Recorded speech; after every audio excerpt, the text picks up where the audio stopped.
Ladies and gentlemen, for the Terra Luna Classic, we're gonna be going over Bitcoin. We're gonna be going over a lot of things in this video, so without further ado, let's go ahead and get right into it.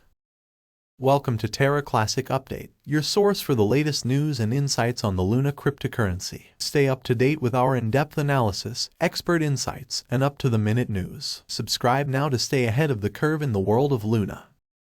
Something I do want to start off this video by saying is that Terra Luna Classic right now is up 1% Bitcoins at $30,000. And I believe Michael Saylor, for the first time in a very long time, I think it was 300 plus days, he's now positive on his Bitcoin investment, which is something great. The biggest supporter of cryptocurrency is looking pretty good. In fact, the global crypto market cap is at $1.23 trillion. Now let's talk about updates on Terra because I know that you all want to know about this. And the biggest update that I've got for you all is this right here. So this is from the actual Terraport Twitter. This is an official statement. The Terra CVDA team, assisted by community members and centralized exchanges involved, is working to recover the stolen funds. Over 60% has been blocked by centralized exchanges. The platform was temporarily suspended pending an in-depth check of the contract and a full internal and external third-party investigation. Once the funds have been recovered, the system will be available once again when a complete full audit and corrective actions have been completed and documentation relating to the exploit will be released. So people that were wondering why it took so long for Terra to have a response, well, the simple answer is that it just takes time to make sure you do things right and you have official statement. Don't make people panic. I don't know when exactly the funds are going to be recovered, but what I do know for a fact is that a good portion of the funds have been blocked out, which is massive for Terra Luna Classic. I mean, imagine this scenario where everything is lost. That would have hit hard, right? That would have hit really hard. But fortunately for us, a good portion of capital has been blocked.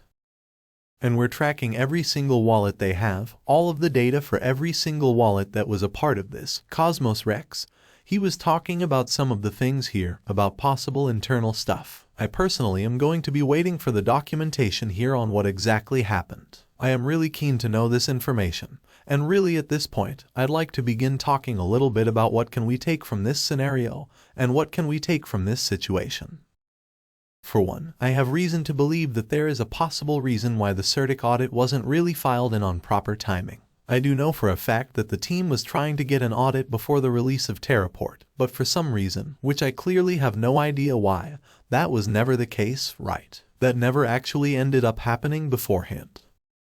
And I think because of that, there was an attack vector that ended up happening for the Terraport decentralized exchange. Now, I think here, this is something for any crypto project. Don't rush release. Just because people are really excited to get into your project, etc., etc., it doesn't mean that you need to just go ahead and push without an audit. Everything should be audited. It's as simple as that. Everything should be audited. Your financials are audited, everything. Because of the fact that I just personally think that we could just not get into situations like this where unfortunately, this stuff happens. This stuff sucks. It really sucks, and it's just such a bad stain on a project that clearly has a very loyal community that continues to push forward every single day.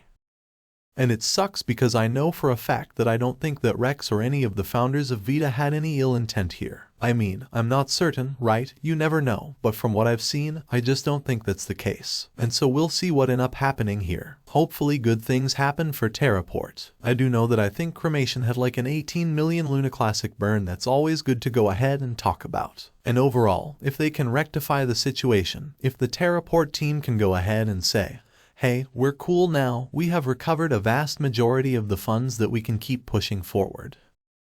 Things are looking good for Terra Luna Classic now in terms of my role in this whole situation. We've already taken accountability for what has happened. I think pushing forward, I'm not really going to be involved in Layer 2 teams on Terra Luna Classic only because I just personally feel like it just might be too high risk right now. It feels like a lot of projects right now aren't getting proper security auditing. And that might be the most important thing for Terra Luna Classic projects moving forward, making sure you get that audit out there before you even think about releasing and just letting that disseminate in terms of information so you can make sure that there's no chance that anything like this would happen. And even bigger is doxing your developers to make sure that people understand that, hey, if something happens, we can at least go to someone, because right now it's kind of like we don't even know what's going on here. We don't know who the people are. We kind of know who the wallets are because it's decentralized stuff, right? And the blockchain tells a lot, but it's a waiting game. It really is a waiting game. And we'll see if the Vita team can go ahead and see how much funds we can get back. But thankfully for us, this hacker or exploiter or inside person or whatever the person was, this person sent a lot of money to centralized exchanges immediately, which fortunately for us, we had Binance, we had Mex, we had Qcoin, we had Simple Swap. We had a couple of notable exchanges which ended up supporting us and blocking out these wallets to make sure that we could at least get a good portion of these funds back. So I'm really happy to hear this. I think we need to keep pushing forward here. I don't think we should let this be the end-all be-all story, and I think we should personally just take this and keep pushing forward. We just got to keep fighting here. That's all for today's update on Luna cryptocurrency. We hope you found our analysis and insights valuable. If you enjoyed this video, don't forget to hit the like button and subscribe to our channel for more updates on Luna and other exciting blockchain projects. And as always, thanks for tuning into Terra Classic Update. We'll see you in the next one.